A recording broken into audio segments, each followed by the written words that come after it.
Hello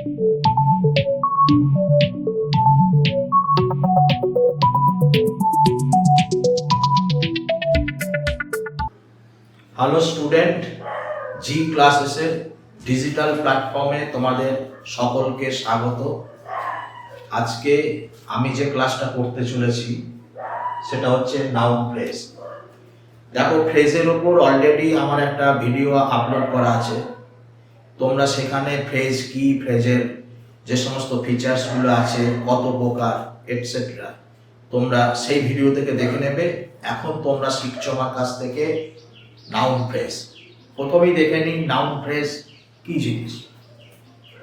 the group of words that do the work of a noun do not have subject and predicate and do not have finite verb are called noun phrase.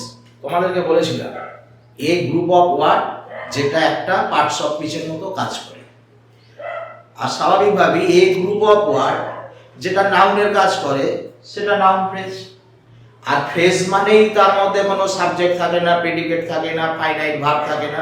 সেটা তো আমি তোমাদেরকে আগের যে video সেখানে শিখিয়ে দিয়েছি already.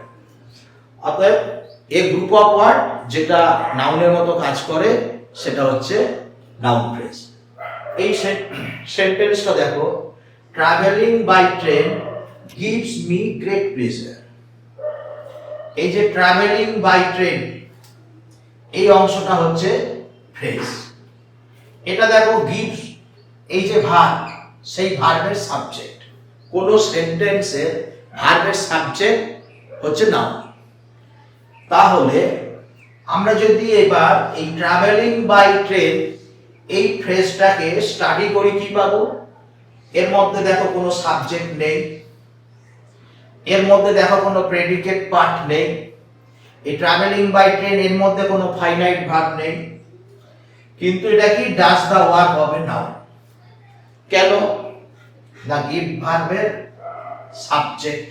কোন ভার্বের সাবজেক্ট হিসেবে কাজ কে করে? নাউন করে। অতএব ট্রাভেলিং বাই ট্রেন এটা হচ্ছে নাউন ফ্রেজ। এখন প্রশ্ন হচ্ছে, তোমরা বলতে পারো যে স্যার কি কি ফাংশন করলে সেটা নাউনের কাজ করছে আমরা বুঝতে পারব। শুধু তো ভার্বের সাবজেক্টই নয়, আরো আছে। দেখো কি কি ফাংশনে বলছি। সাবজেক্ট অফ এ ভার্ব, কোন ভার্বের সাবজেক্ট নাউন হয়। অবজেক্ট অফ এ ভার্ব, কোন ভার্বের অবজেক্ট নাউন হয়। কমপ্লিমেন্ট অফ এ ভার্ব বা বিভার্ব, ভার্বের কমপ্লিমেন্ট সেটা নাউন হয়। নাউন অ্যাপোজিশন বা আফটার নাউন, সেটাও নাউন হয়। আর আফটার প্রিপোজিশন, প্রিপোজিশনের পরে সবসময় নাউন হয়। দেখো এবার এগুলো ব্যাখ্যা করছি। One of my friend has come, এখানে ওয়ান অফ মাই ফ্রেন্ড হচ্ছে ফ্রেজ, সেটা হচ্ছে এই ভার্বের সাবজেক্ট। হ্যাজ কাম এই যে ভার্ব, সেই ভার্বের সাবজেক্ট। অতএব ভার্বের সাবজেক্ট বলে এখানে এটা নাউনের ফাংশন করছে, নাউন ক্লজ। হি ড্রিঙ্কস, কি পান করে? এ কাপ অফ টি, অর্থাৎ ড্রিঙ্ক ভার্বের অবজেক্ট হচ্ছে এ কাপ অফ টি। অতএব এ কাপ অফ টি এটা হচ্ছে এ গ্রুপ অফ ওয়ার্ড, এবং এই গ্রুপ অফ ওয়ার্ডটা নাউনের ফাংশন করছে, অতএব নাউন ক্লজ। তারপরে আবার দেখো, কমপ্লিমেন্ট অফ এ ভার্ব বা be verb. Sourav is the president of BCCI. দেখো ইজ ভার্বটা কমপ্লিমেন্ট, ইজ ভার্বের কমপ্লিমেন্ট কি? বা এই Sourav is the president of BCCI. এটা হচ্ছে এই দ্য প্রেসিডেন্ট অফ বিসিসিআই কে? সৌরভ। অতএব এই দ্য প্রেসিডেন্ট অফ বিসিসিআই এটা হচ্ছে কমপ্লিমেন্ট, সাবজেক্ট কমপ্লিমেন্ট। অতএব এরকম হলে সেটা সাবজেক্ট কমপ্লিমেন্ট হলে সেটা হয়ে যায় তোমার নাউন ক্লজ। আর শুনো my best friend has invited me, এখানে কি হচ্ছে? দেখো নাউন অ্যাপোজিশন বা আফটার নাউন। এটা এই মাই বেস্ট ফ্রেন্ডটা কি হচ্ছে? After noun. শুভ একটা নাউন তারপরে রয়েছে, বা শুভ এই নাউনের অ্যাপোজিশন ফর্ম মাই বেস্ট ফ্রেন্ড। অতএব এটা হচ্ছে নাউন ফ্রেজ। আর আফটার প্রিপোজিশন, দেখো প্রিপোজিশনের পরে নাউন থাকে, নাউন বা প্রোনাউন থাকে। আর আমি বলেছি যে আমরা যখন ক্লজ বা ফ্রেজ এইগুলোকে নিয়ে আলোচনা করব তখন আলাদা করে কোনো প্রোনাউন বলে কিছু হবে না, মানে প্রোনাউনটাকে নাউনের মতনই ট্রিট করা হবে, কারণ প্রোনাউনটাকে ঠিক নাউনের রিপ্লেস হিসেবেই ব্যবহার করা হয়, যা নাউন তাই প্রোনাউন, এই সেন্সে এখানে আমরা শিখব। অতএব পে অ্যাটেনশন টু, টুটা হচ্ছে কি, এই টু এর পরে কি রয়েছে, একটা ফ্রেজ রয়েছে, সেটা টু এর পরে প্রিপোজিশনের পরে হয় নাউন বা প্রোনাউন থাকে, অতএব এটা হচ্ছে গিয়ে নাউন ফ্রেজ। যেহেতু আমরা প্রোনাউনটাকে অ্যাভয়েড করব, অতএব এটা হচ্ছে নাউন ফ্রেজ। ঠিক আছে, তাহলে তোমাদেরকে আমি এই যে এই ভিডিও নাউন ফ্রেজ কি, নাউন ফ্রেজের বৈশিষ্ট্য, বাক্যের মধ্যে কোন কোন ফাংশন করলে সেটা নাউন হয়, এবং সেই নাউনের ফাংশন থেকে যদি সেটা দেখো ফ্রেজ, যাতে তোমরা সহজে বুঝতে পারো ওটা নাউন ফ্রেজ, সেটাও শেখালাম। এরপরে আমি যেটা শেখাবো সেটা হচ্ছে আরো সহজ করে দিচ্ছি, দেখো মানে নাউন ফ্রেজের স্ট্রাকচার, ওই স্ট্রাকচারটা দেখে তুমি বুঝতে পারবে যে এটা আমার নাউন ফ্রেজ আছে। নাউন ফ্রেজের দেখো 7টা ফর্ম বা 7টা স্ট্রাকচার আমি বোর্ডের মধ্যে লিখেছি। Noun, preposition noun, article, adjective noun, noun and or noun, apostrophe's noun বা possessive noun, noun plus noun যেটাকে আমরা কম্পাউন্ড নাউন বা নমিনাল কম্পাউন্ড বলি, to plus base verb plus noun, আর জিরান্ড প্লাস নাউন। তোমরা যখন এই ধরনের স্ট্রাকচার দেখবে তখন জানবে এটা নাউন ফ্রেজ।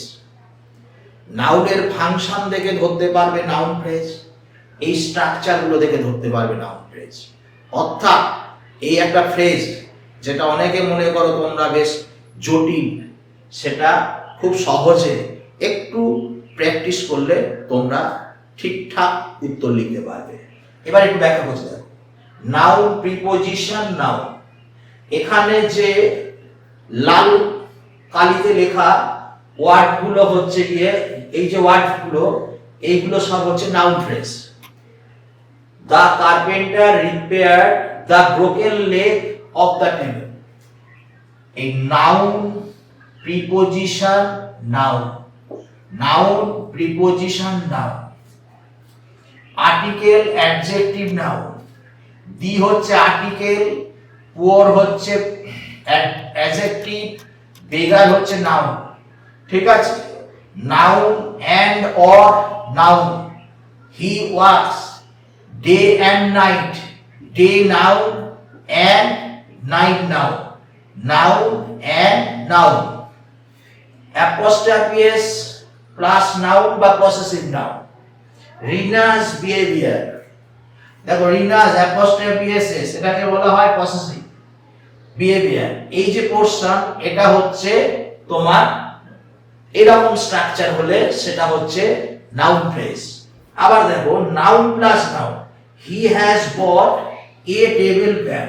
টেবিলও নাউন, ফ্যানও নাউন। যদিও টেবিল ফ্যান যখন বলবো তখন হয়তো টেবিলটা ফ্যানটাকে মডিফাই করছে বলে সেটা অ্যাডজেক্টিভ, আমি সেই সেন্সে নয়, টেবিল এমনি নাউন। এরকম নাউন প্লাস নাউন যেটাকে বলা হয় নমিনাল কম্পাউন্ড, সেরকম ক্ষেত্রে সেটা হবে নাউন ফ্রেজ। আর to plus base verb plus noun, দেখো he wants to solve the sum, to plus verb plus noun, এরকম স্ট্রাকচার থাকলে সেটা হবে noun phrase. Gerund plus noun, gerund কি সেগুলো তোমরা আমার অন্য ভিডিওতে পেয়ে যাবে। তাহলে reading newspaper is good habit, রিডিংটা জানো জিরান, আর নিউজ পেপারটা নাউন। অর্থাৎ জিরান প্লাস নাউন এরকম ধরনের যদি ফ্রেজ থাকে সেটা হচ্ছে নাউন ফ্রেজ।